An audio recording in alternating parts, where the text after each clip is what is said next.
खरीद सकते हैं।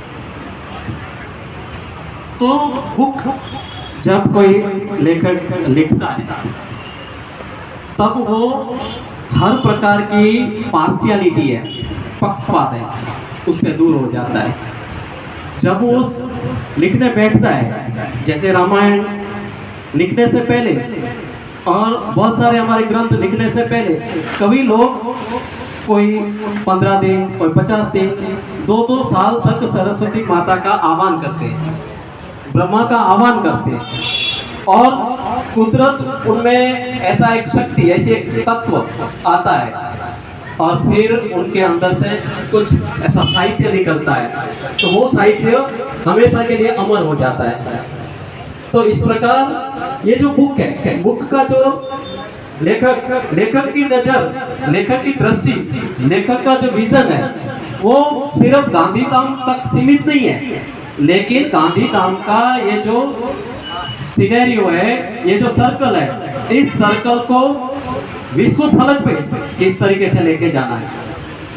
तो हम लोग हमारे जीवन भर बहुत सारे लोगों से इंटरेक्ट करते हैं, मिलते हैं, उनमें से जो गुण है, उनमें से जो क्वालिटी है, तो वो क्वालिटी को हम देखते हैं, इसलिए देखते हैं कि वो क्वालिटी हमारे में प्रवेश करे। तो ये जो लेखक है, तो इन लेखक ने गांधीधाम आदिपुर के 44 female writer, 44 female writer and 41 male writer, total 85 writers. तो जो राइटर्स जब लिखता है तो वो दिमाग से नहीं लिखता है, वो हमेशा दिल से लिखता है। तो दिल में चीजें कब आती हैं? जब दिल हर्ट होता है।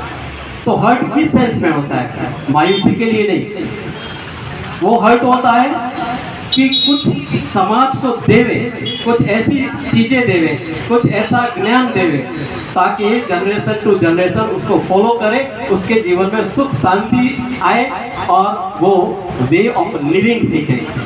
तो इस प्रकार से जब लेखक अपने शब्दों की एक सृष्टि रचता है तो तब वो कवि नहीं रहता है, तब वो लेखक नहीं रहता है, तब वो सिंधी नहीं रहता है, तब वो कोई जात पात के जो क्राइटेरिया है उसमें बंधता नहीं है, उसका विजन यूनिवर्सल होता है।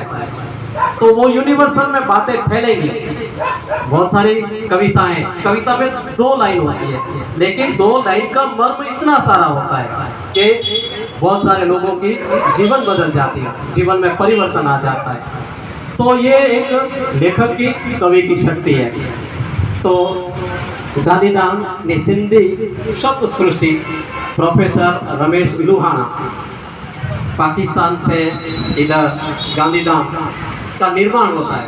आज़ादी के बाद, स्वतंत्रता के बाद, भारत का जो पार्टीशन होता है उसके बाद ये जमीन कुछ नहीं थी। जहाँ आज हम लोग बैठे हैं वहाँ पे एक समय में जीव जंतु थे, बिच्छू थे, सांप थे, है ना।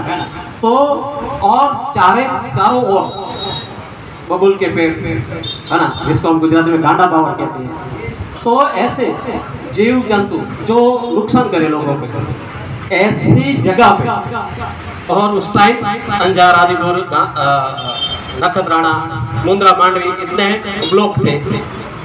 और आज़ादी के बाद, स्वतंत्रता के बाद ये पहली बार ऐसी जमीन जो बंजर जमीन है, बैरन जमीन है, और वो बैरन जमीन जहाँ पे सांप बिच्छू का मैंने एग्जाम्पल दिया, उसी जगह पे आज हम बैठे। तो उन जीवों में जो जहर था वो जहर निकल गया और ये धरती अमृत बन गई। तो इसलिए आज हम लोग 1948 से पहले जो पशु पंखी थे उसकी जगह पे वो सृष्टि की, वो भी कुदरत की रचना है। हम सृष्टि की बात करते हैं तो सृष्टि का रचयिता कुदरत है और हम सब उसकी रचना है। तो हम एक दूसरे को देखते हैं, उसके शरीर को देखते हैं, उनकी भाषा को देखते हैं, उसके बातों को देखते हैं, उसके जो टैलेंट है उसको देखते हैं, इतना प्रभावित होते हैं, इतनी खुशी होती है। तो आप कल्पना करो तो वो सृष्टि का रचयिता वो कितना महान होगा। तो 12 फरवरी 1948 में गांधीधाम की स्थापना होती है, पायाविधि होती है, फाउंडेशन होता है स्व भाई प्रताप राय तथा और उनके साथ आचार्य JV कृपलानी सर की बदौलत आज हम लोग इधर बैठे हैं। और फिर ये इसका संचालन कैसे करना है, किस तरीके से आगे बढ़ना है, किस तरीके से इसको डेवलप करना है, उसके लिए SRC सिंधु रीसेटलमेंट कॉर्पोरेशन की स्थापना की गई। गांधीधाम आज एक बड़ा व्यापारी मथक तरीके उसका एक नामना हो गई है।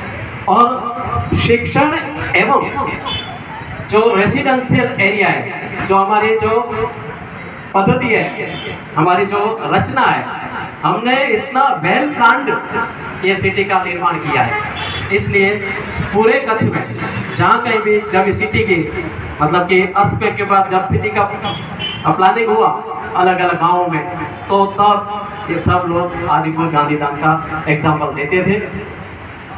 1966 से आदिपुर में काका प्रभुदास, सखावत राय, तोलानी, उन्होंने